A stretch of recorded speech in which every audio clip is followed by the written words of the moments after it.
18তম শিক্ষক নিবন্ধনের ফলাফল পুনঃনিরীক্ষার দাবি।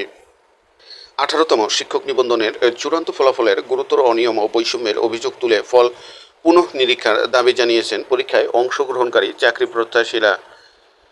জাতীয় প্রেস ক্লাবের তোফাজ্জল হোসেন মানিক মিয়া হলে আয়োজিত এক সংবাদ সম্মেলনে এ দাবি জানান তারা।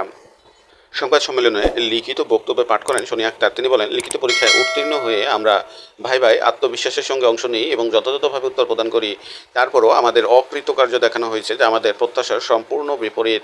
তিনি বলেন, শিক্ষা মন্ত্রণালয়ের বিধি অনুযায়ী ভাই পাশের জন্য প্রয়োজনীয় সর্বনিম্ন নম্বর পাওয়ার পরও অনেক মেধাবী প্রার্থীকে অকৃতকার্য দেখানো হয়েছে।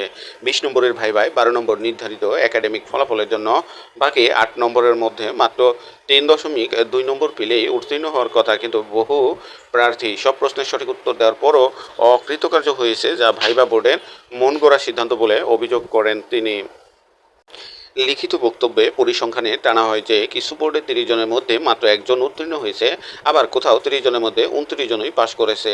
16 ও 17তম নিবন্ধনে যেখানে পাশের হার ছিল যথাক্রমে 92.15% ও 95.02%, সেখানে 18তমতে তা নেমে এসে মাত্র 74.52%-এ দাঁড়িয়েছে। বিশেষ করে আরবি ও সমাজবিজ্ঞান বিষয়ে ভাইভায় পাশের হার যথাক্রমে 53.47 এবং 52.1%। এবারের লিখিত পরীক্ষায় প্রশ্নপত্র ছিল অন্যান্য বছরের তুলনায় কঠিন এবং কোনো বিকল্প অপশন ছিল না।